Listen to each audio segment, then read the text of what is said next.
Hi, Vanessa Shaw here, your business growth mentor with the answers to your questions regarding growing your small business. And we have been talking money conversations, and particularly those ones that cause us to squirm and get a little bit awkward. And how about those vendors that we believe are really not delivering, that they promised us the world and all of a sudden the quality of their work is, shabby, they're unresponsive. What do we do? Well, you've got to remember that you are in charge as the business owner. Of course, I always recommend that you have a conversation first to see if you can get everything back on track and headed in the right direction.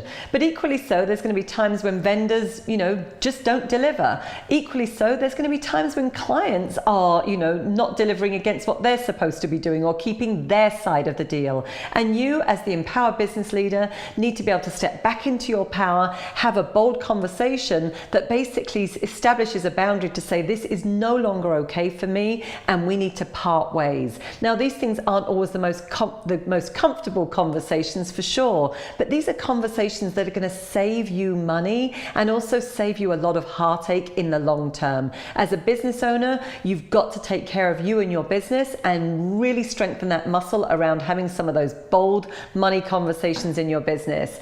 If you like this tip today, please like, comment and share, and I look forward to speaking with you really soon.